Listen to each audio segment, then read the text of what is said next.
Notebook LM sizning yordamchingiz.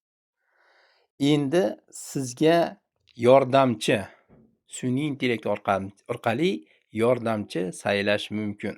Sizda ma'lumotlar juda ko'pmi? O'sha ma'lumotlar ichidan sizga kerakligini olishga qiynalyapsizmi?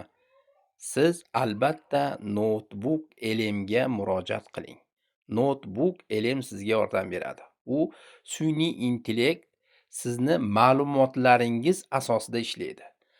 Boshqa ma'lumotlarni aralashtirmagan holda siz bergan ma'lumotlarni tahlil qiladi, analiz qiladi, sizga eng sarasini chiqarib bera oladi.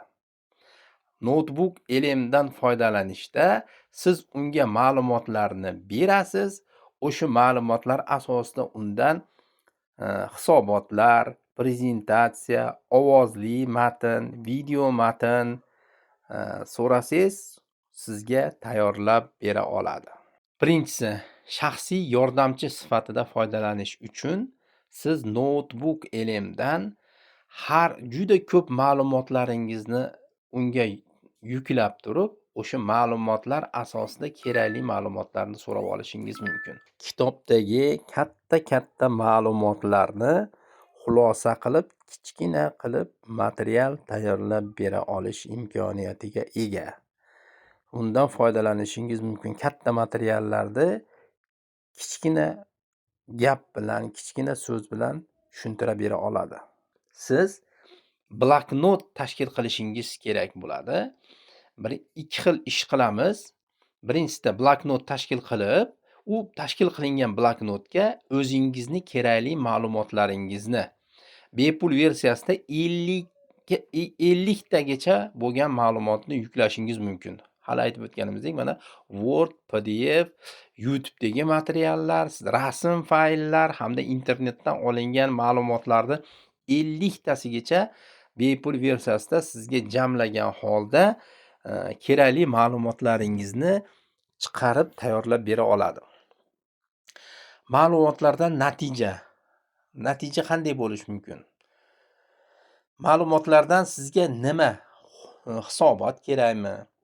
Unga prezentatsioniy material kerak bo'ladimi? Hammasini Notebook LM jarayonlarni hammasini birlashtira oladi, kontentlarni yarata oladi, dizayn qilib bera oladi hamda sizga tayyor hisobot materiallarini tayyorlab beradi. Bu bilan bir necha xil materiallarni ichidan sizga kerakli bo'lgan sxematik shaklda, kerak bo'lsa video shaklda, kerak bo'lsa audio shaklda sizga materiallar tayyorlab beradi.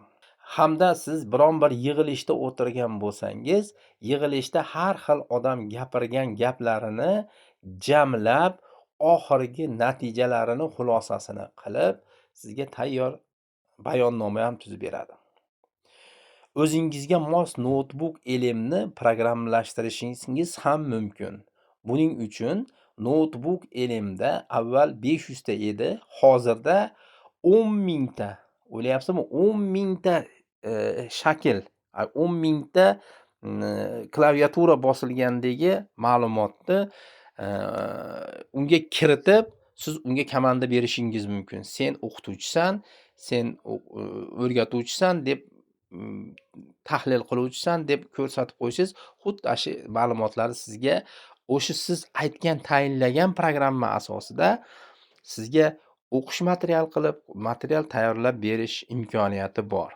Natija va xulosalarga keladigan bo'lsak, endi sizga nima kerak bo'lishligini bu Notebook LMni bepul versiyasida ham foydalanib 50 tagacha materialni birdaniga обработка qilib, ulardan kerakli ma'lumotni olishingiz mumkin. Balki yana sizga ko'proq ma'lumot kerak bo'lsa, pulli versiyasidan ham foydalanishingiz mumkin. Birinchi etapda bepul versiyasi ham ko'pchilikni qanoatlantira oladi. Shuning uchun sizlarga tavsiya qilamizki, Notebook LMni brauzer orqali Notebook LM deb yozing va foydalaning. E'tiboringiz uchun rahmat.